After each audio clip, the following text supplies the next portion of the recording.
Sabrina, hun siger om sin barndom, at hun gennem 15 år blev spærret inde, tvangsfodret, slået, nedgjort og hånet i et væk. Og ingen i hendes omgivelser reagerede, før det var for sent.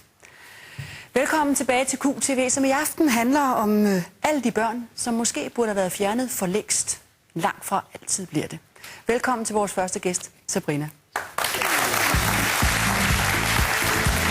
Hej, Sabrina.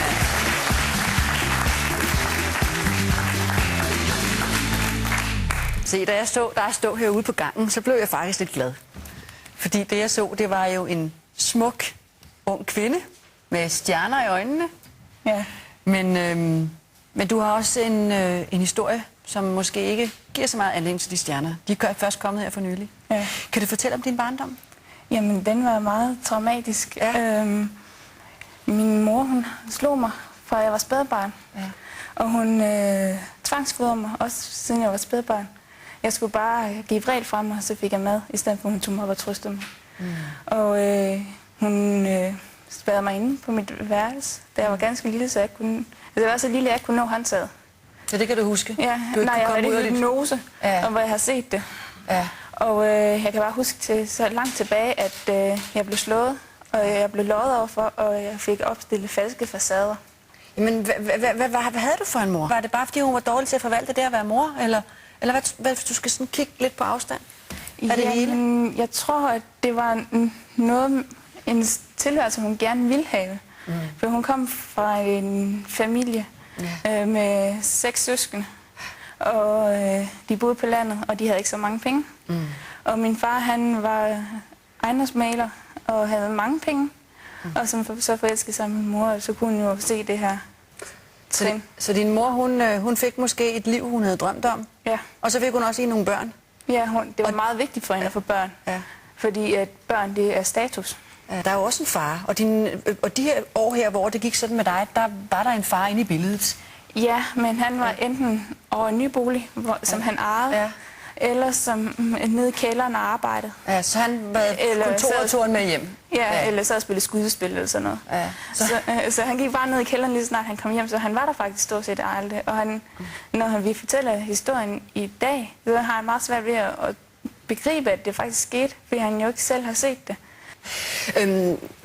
På et tidspunkt bliver det jo skilt. Ja. Og den skilsmisse, den kommer på rigtig mange måder til at ændre dit liv radikalt. Og det, som jeg vil frem til, som er kernen af det hele. Og kernen står faktisk herude bagved. Vi tager ind den lige om lidt. Ja. Men det, der var kernen i det hele, det er, at din far får en ny kæreste. Ja. En helt anden slags kvinde end din mor. Og den her kæreste, hun bor ude på landet. Ja. På en gård, og der er nogle heste, og der er nogle marker, og der kommer du med ud med din far på et eller andet tidspunkt. Og hvad er det, du møder derude på den gård? Jamen, der møder jeg en, der vil høre på mig. Og altså ikke bedømmer mig. Hun tog mig, som jeg nogle gange er. Og altså tog mig under hendes vinger. Og hvis det ikke var for hende, så levede jeg ikke i dag. Fordi jeg skar i mig selv. Hun tog dig i hånden, og hun tog dig ved hjertet. Hun tog dig til sig på alle tænkelige måder. Skal vi have hende ind nu? Ja. Giver du kald på hende? Ja, Ena.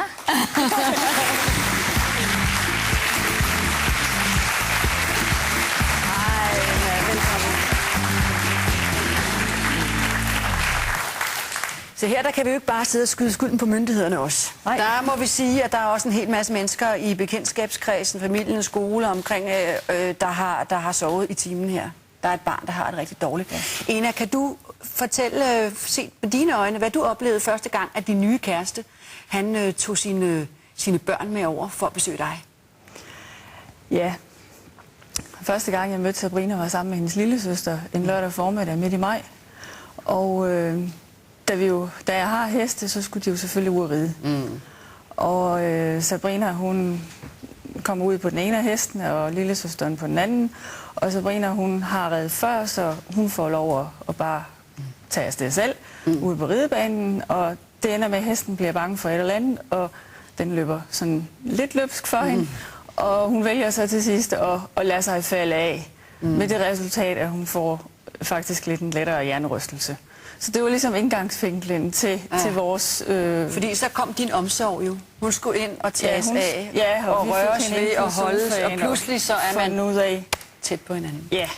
Og om eftermiddagen, der gik vi en tur på sådan en times tid, og vi var dårligt kommet uden for døren, før Sabrinas mund, den begyndte simpelthen bare at gå og fortælle om alt det her, hun var fyldt op af og gik med. Og det blev starten på et nyt liv? Ja. For jer begge to også egentlig? Det må man sige, ja. For resultatet af det blev jo, at Sabrina flyttede ind ude hos dig? Ja, vi fik i løbet af de næste 14 dage etableret en idé om, at hun skulle på læseferie, for hun havde en uge fra den ene eksamen til den anden eksamen. Og jeg kørte over og hentede hende. Det var i samråd med både faren og moren. Og jeg kørte over. Jeg undrede mig godt nok over alle de ting, hun skulle have med på en uges ferie. Men tænkte, nå ja, det er jo så nok sådan. Du havde pakket kufferterne? Ja, fjernsyn og stereoanlæg og det hele. Og ja, Sabrina er ikke taget hjem fra læseferie endnu. Og hvor lang tid er det siden, hun tog på læseferie? Det var 30. maj 2003. Nej, 2005. Ja, 2005. Ja, 2005. Ja. Det du så, det var der ikke rigtig nogen, der havde set før dig? Et barn, der havde brug for hjælp? Hvorfor ikke, tror du? Hvad tror du, der går galt? Se, der er jo mange, som er gode til at have en fin facade. Og det skjuler jo mange ting for omgangskredsen og omverdenen.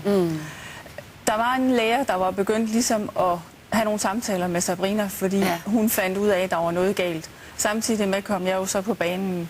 Og da jeg fra tidligere har været professionel plejefamilie, så kunne jeg jo godt se nogle tegn og prøvede ligesom at sige, her er der brug for hjælp. Hvordan har moderen taklet den her situation her?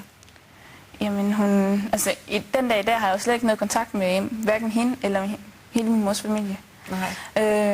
Min mors familie har valgt at sige, I vil ikke have noget med dig at gøre, hvis du vælger at bo hos din far. Og jeg blev nødt til at tænke på mig selv og sige, hvad er der bedst for mig? Og hvor kommer jeg længst med mine karakterer og skole og sådan noget? Med dit liv? Ja. Med dig? Ja, og det gør jeg hos min far, fordi der får jeg ressourcerne til at kunne klare det. Med min mor, der kunne jeg knap nok leve. Altså, jeg stod virkelig med valget der i 2005, hvor jeg plejer at beskrive som et sort kort og et hvidt kort. Det sorte kort var døden, og det hvide kort var livet. Og så valgte jeg det hvide kort, fordi ellers havde jeg begået selvmord. Hvor tæt var du på det? Jeg var meget tæt. Jeg sad og skar mig selv op til flere gange dagligt. Og jeg havde også stået ved en tog og overvejet, om det var nu det, der var det rigtige at gøre. John, handler det ikke om, at, kan man sige, at hvis der står et menneske parat til at se et barn, og det er sådan set næsten underordnet, om det er en børnehavepædagog eller en fars nye kæreste, hvis der er en til at tage barnet, så er der et nyt liv, altså forude. Jo, det ved kan det man. være en konklusion? Jo, det er det jo. Altså, at Sabrinas historie er jo en historie, som er enormt positiv, fordi Sabrina er en pige med noget styrke, når alt kommer til alt. Altså en eller anden evne til at rejse sig efter det der tryk, der har været. Men det er jo en evne, der bliver, kan man sige, meget forstærket af, at hun får en forankring til en anden voksen. Og, altså, vi har simpelthen begreber på det, man kalder det mønsterbrydere. Det er sådan en, der kan bryde ud af et mønster. Hvad skal der til for at skabe et mønsterbryder? Det, der slår mest tydeligt ud, når man laver undersøgelser på det, det er en anden voksen, der tog over. Der var en, der krydsede min vej, som gjorde en forskel. Og det kan være pædagoger, men det kan være... der var nogle flere naboer, der også var opmærksom på, hvordan der kunne være børn, der trives eller ikke trives inde ved siden af. Så der var et menneske her, der krydsede din vej. Der var et menneske, der gik ind og brød et mønster. Og nu går du på handelsskolen. Du er i gang med en karriere, et liv. En karriere som menneske og ung kvinde. Og sørme også overskud har du i øjeblikket til at på Facebook være engageret i andre unge mennesker og børns liv. Fortæl lige om dit initiativ. Jamen, jeg sad og tænkte, der må gøre noget.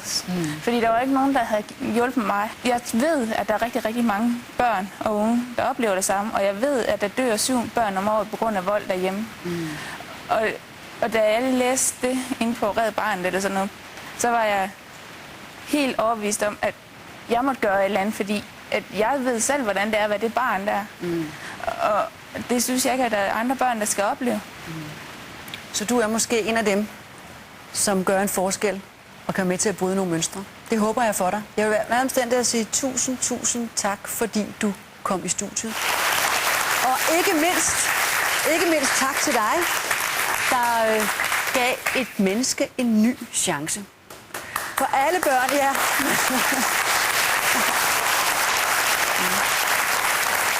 Og lad det være det absolut allersidste ord her i aften, hvor vi vil slutte af med at sige, at alle børn fortjener den bedste start på livet. Alle børn fortjener total opmærksomhed og kærlighed for at kunne få det bedste ud af det, de har fået. Tak for nu. Ja.